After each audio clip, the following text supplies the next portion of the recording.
perform the chemical reaction, we just combine or minus some equation together. So what I did is I multiply number 2 to the equation reaction number 2 here, and then I minus with the equation number 3. So you get the reaction number A here. Let's see together. The number 2 here, I count with number 2, so it will be 2 carbon, 1 mole oxygen, and 2 carbon monoxide. And I minus with the number 3 here. So carbon and carbon here is remaining 1 mole here. And oxygen here is 1 mole already. This 2 mole minus 1 is 1 mole remaining. And 1 mole here is already eliminated.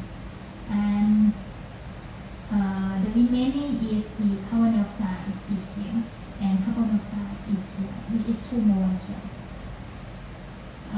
I count with the number 2 here to eliminate the oxygen here. It's half mole, so I have 1 mole here, so I count with the number 2 to eliminate all the oxygen in the equation. Another equation I get from the equation number 2 again. I just pick one equation and then operate with another remaining chemical reaction to eliminate one element. So in this case, I still use the number 2 and I minus with number 1. Then you get the reaction number B, reaction B here, which is now 2 equation is not include the oxygen already. So now you have the new reaction, which is only 2 reactions. And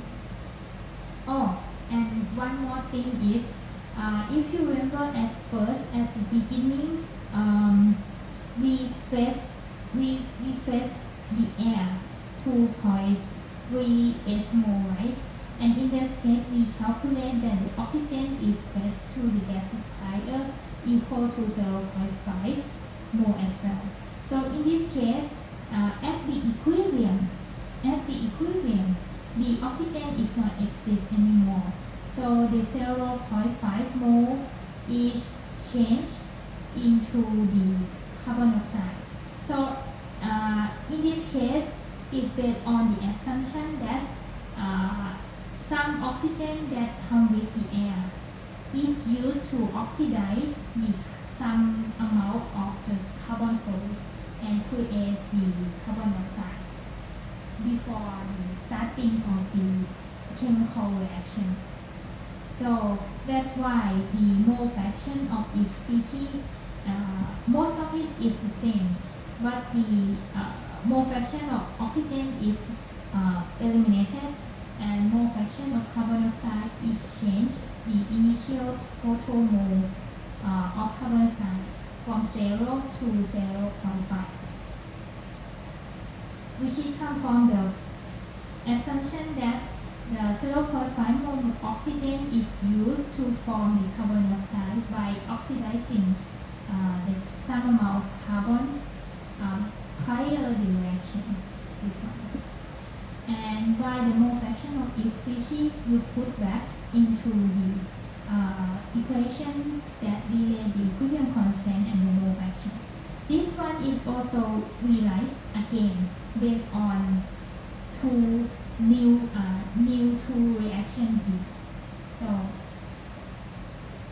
if you substitute all the mole fraction of each species back into the equation, then you get the equation A and B here. Okay, so from this system you have 2 equations, which is equation A and B.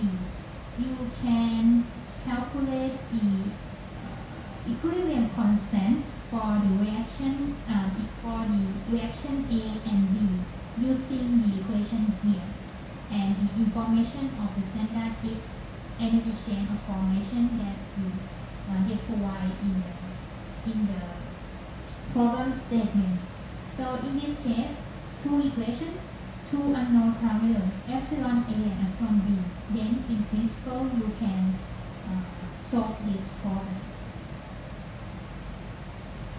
So for example, how to calculate the equilibrium constant is you have equation reaction A and B here. For example, at 1000 Kelvin, you have the information of the standard heat energy change of formation at 1012. Then you can calculate the standard heat energy change at 1000 based on the reaction that you consider. So in this case, is to multiply with the carbon monoxide here and minus with the minus with the 1 here, minus 1 and half with the carbon dioxide, right, is this number. Then you can calculate. What I said is usually the formation reaction is considered only for the compound. So what element that is considered as the elements, for example, the carbon, oxygen, nitrogen, hydrogen gas, there is no the standard heat energy of formation or standard heat of formation. There will be no data of formation reaction for that element. So in this case, there is no data for the carbon because the carbon is element, not the compound. And from this, you have this equation. Then you substitute into the equation here. Then you can calculate the equilibrium constant at 1000 for reaction A, which is equal 1.785. Sorry, 58. And you can do the same with the reaction number B, which is the hydrogen you don't have the data of formation, carbon you don't have the data of formation, you have the data of carbon monoxide and minus 1 half with the information of the hydrogen. So you get the number. So in total, it will be look like this. Actually, at each temperature you do the same, but in this table it's just for different temperatures here. So as I showed you in the previous slides, you can calculate the equilibrium constant for each reaction A and B at the 1000 Kelvin here, which is equal to